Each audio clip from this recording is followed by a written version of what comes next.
One. This video is called Postscript. Postscripts. Postscripts.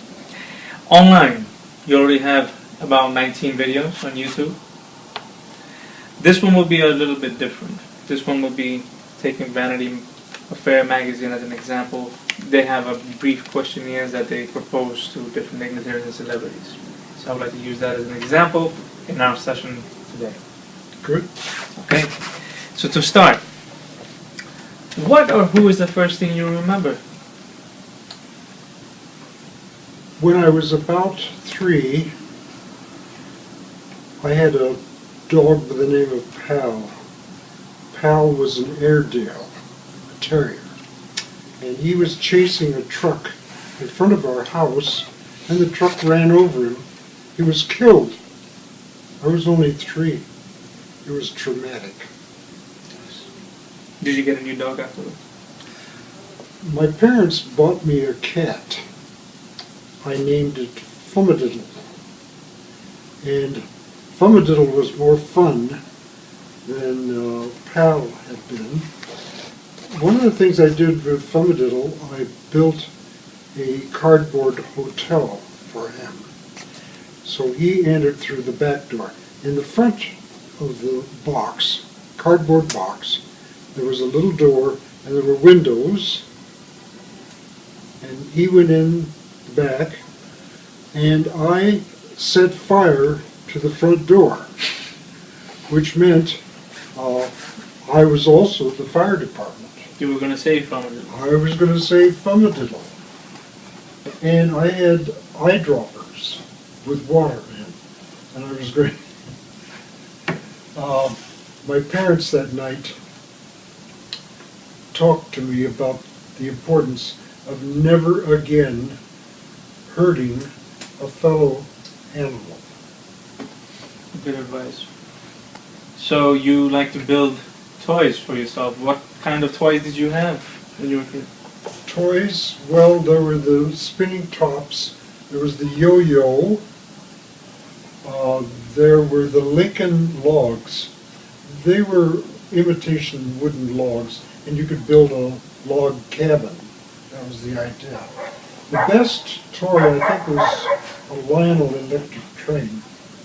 And I had most fun with that. In fact, if my apartment were any bigger, I would have an electric train. Now, who would care about it?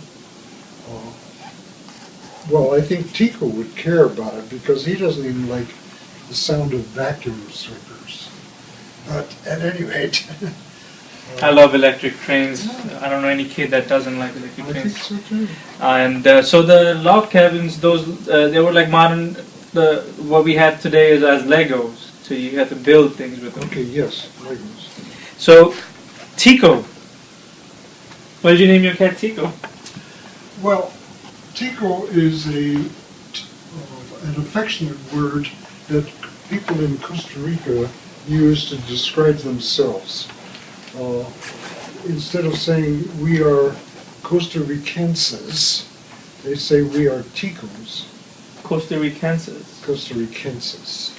And so my partner for 40 years, Fernando Vargas, was a Tico. And we had several cats called Tico. Tico the Third. Your elementary and secondary schools, they were in Minburn, Iowa? Yeah, it was only like 2 blocks from where I lived, or easily walking distance. And my first grade teacher was Nellie Ober. She was second grade teacher also. Third grade teacher was Miss Morford. Fourth was Miss Crawford. Fifth and sixth was Miss Shirley. Maybe simply because I was getting more mature, I thought Miss Shirley was the smartest. So 2 blocks, so you didn't have to take the horses? No, some kids rode to school on the horse. Some were brought by car, Miss Shirley had a Model T Ford. Oh wow. At the end, The most popular car? yeah, at the end of school, she would go out and crank. She had to put something in the front of the car to crank it up. Did you ever crank it? Nope. Never. No, I don't remember. The Queen still rides in a horse, by the way. Yeah.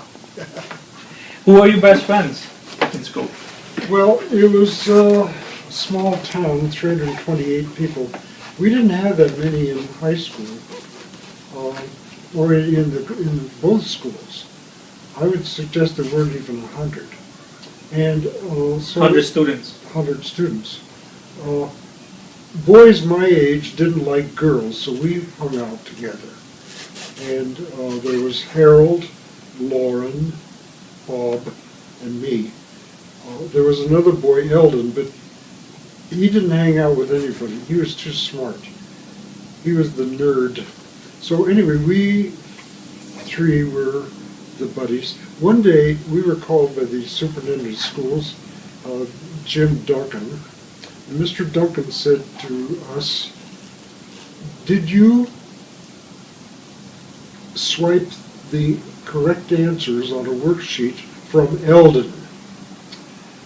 Bob said, "Yes, I did." Harold said, "Yes, I did." And I said, "No, I didn't."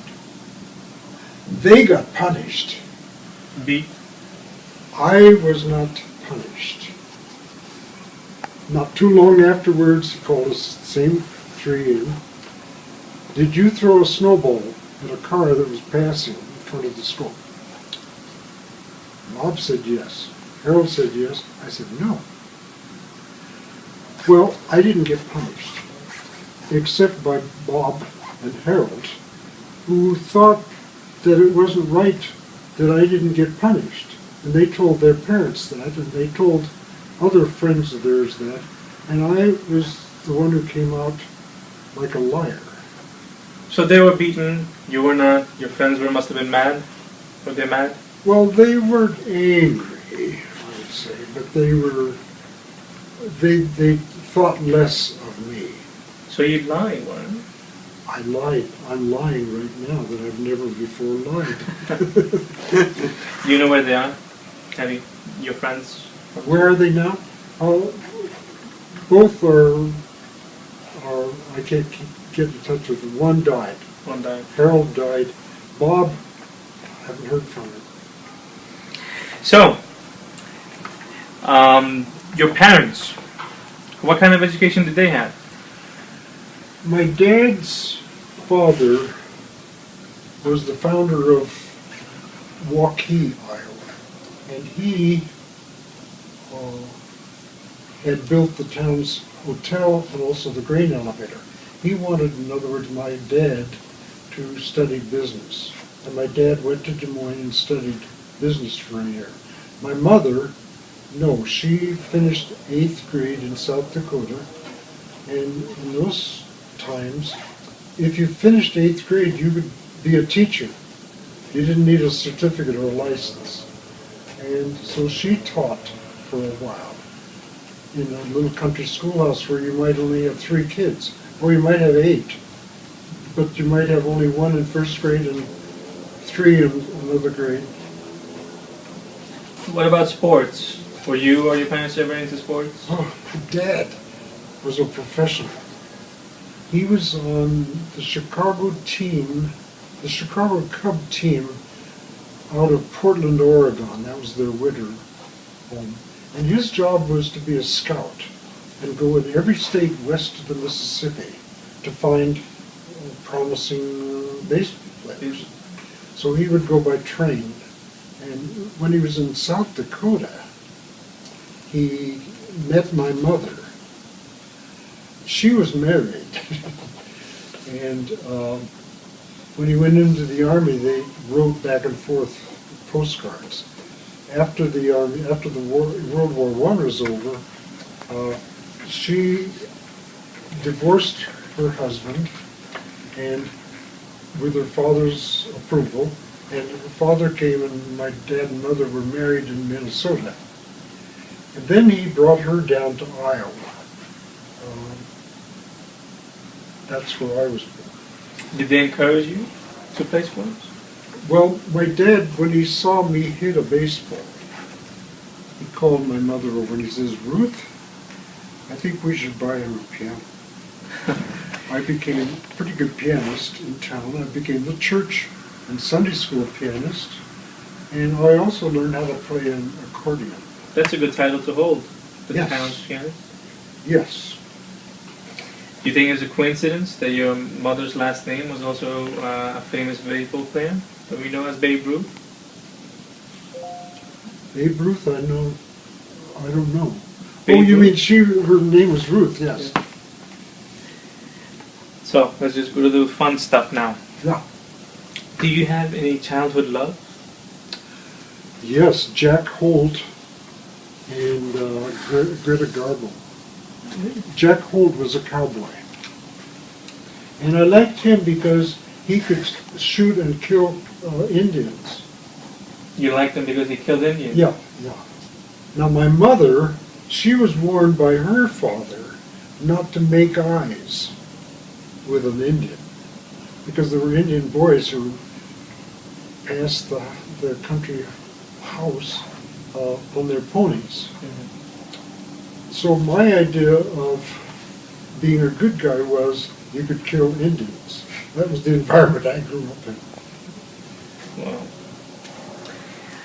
Wow. Which living person do you admire the most? Living person, I can't think of anyone. I used to say Albert Schweitzer, the doctor, the person who won a Nobel Prize for his view about reverence for life. Meaning, if we all had reverence for life, we wouldn't have war. Also, you wouldn't swat a fly. You wouldn't hurt an animal. There's nobody today like that.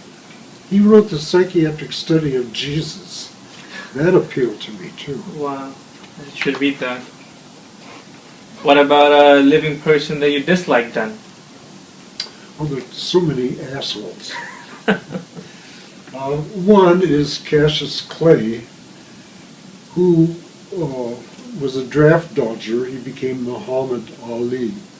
I still think he's an asshole. So do you classify people?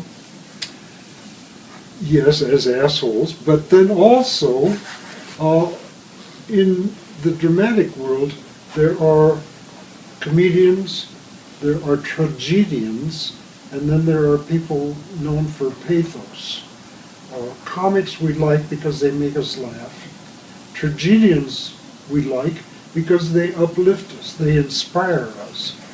Oedipus, when he killed his father, not knowing it was his father, punished himself by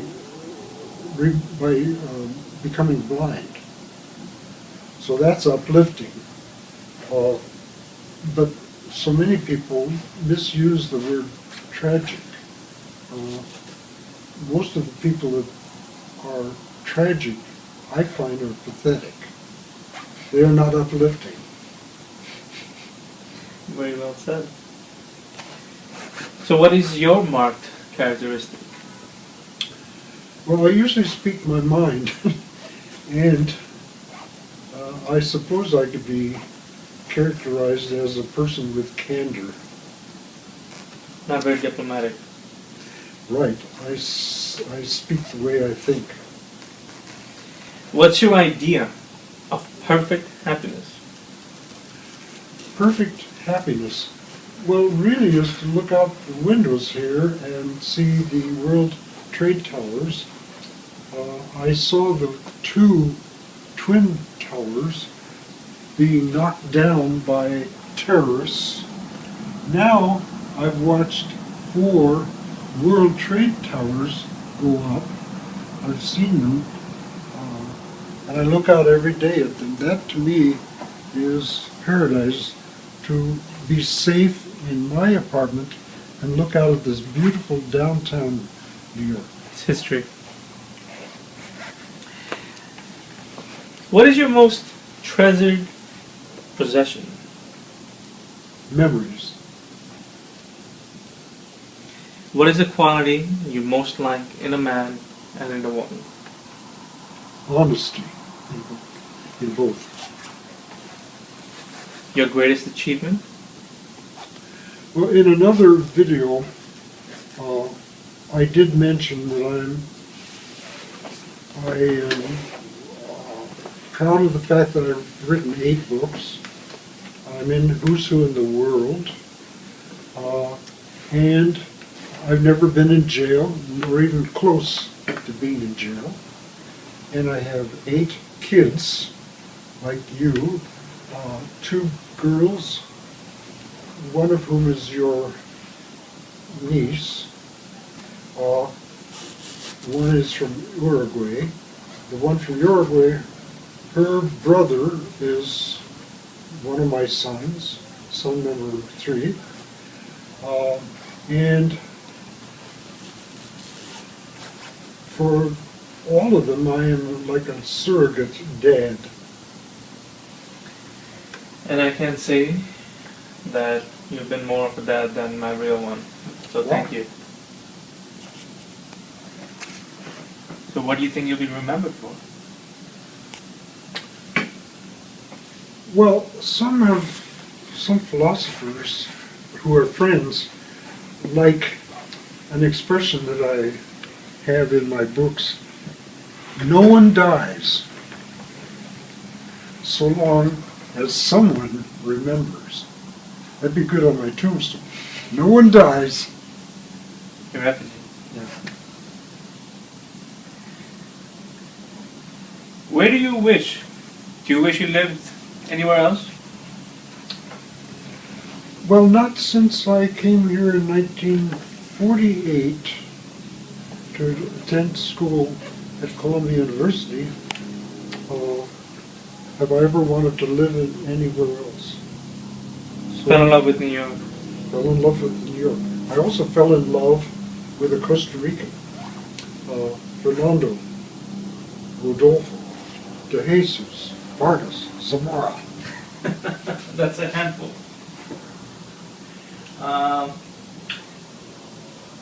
What do you dislike the most?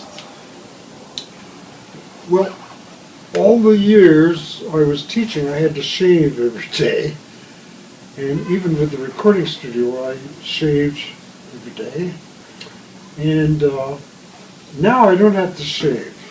So I dislike shaving. It's a mundane task. Yeah. And I sometimes don't shave for a week. Lucky you. Who do you think is overrated? Living, dead? Anyone with a successful marketing person. For example, Justin Bieber. Yeah. Crazy world. Who is underrated? Who do you think is underrated? A musician like Maurice Ravel. A politician like James Madison. An architect like Frank Lloyd Wright. A feminist like Taslima Nasreen. She's your aunt. Yeah. And then there are many others. I know you're a very talented person, but is there any talent that you wish you had? Well, I wish I could speak 2 or more languages and think in those languages. Beautiful. You can. Yes, I can. I can actually speak 3 with English included. If you could change one thing then about yourself, what would it be? Well, I can't offhand think of one thing, so I guess I'm pretty satisfied. Suits me. Who's your favorite author? Shakespeare, Shakespeare. because he wrote Hamlet. In Hamlet, you learn about comedy, tragedy, and pathos. It's the best work. So it brings out the nature of human behavior. Right. There are good authors. There's Victor Hugo. There's Yeah. Goethe. there is Cervantes, but I can't read the original. Okay. So, any least favorite books or music? Well, least favorite would be any of those sacred books, so-called sacred books, that are anti-scientific. The ones that teach you that the sun goes around the earth. Even now I have to stop and think, wait a minute, is it the other way? No, Muhammad thought that the sun went around the earth. And one of the others, he could walk on water and somebody else could be swallowed by a whale. All this stuff I was taught, and then I had to unlearn it. Music that I never really liked, although I did minor and in music, I never liked Italian opera. Really? Wow. So the authors of the fairy tale books that we consider sacred, can we then count as the authors of that to be your least favorite authors? Yes. As well? Yes. Do you fear death? Fear death? Well, I'm only 91. And I would fear people who fear death. Why would anyone fear death? Ask any coroner what happens. Your body, sometimes the heart stops, or oxygen is no longer supplied to the cells, so you die. Why should you fear that? You know, you have knowledge of what happens to everybody. Have you always had a Mac? No, I learned on an IBM at school, in high school. We lived in Mr. Watson's town. He was the one for IBM. And a psychiatrist, Dr. Houston Brummett, he gave me a Kaypro, K-A-Y-P-R-O. Mm-hmm. It's not known today, in order to help him write his book. What is the last thing that you do at night?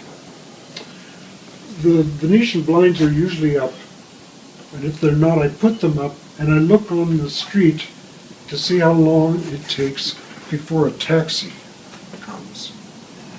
And sometimes it's immediate. Sometimes it's 1 second, sometimes it's 2. Sometimes 4 will come at once down 8th Avenue. Now, if I were not to see a taxi, I don't think I could go to sleep. I heard that you performed the Soviet national anthem for visiting dignitaries in 1944 and 1945. It was basically in 44 at Fort Knox. And everyone knew the American and the English and the French. Nobody knew the Soviet. Were our friends. Right. At that time, they were our friends. Stalin was our friend. Yes. And I could pick it up by ear.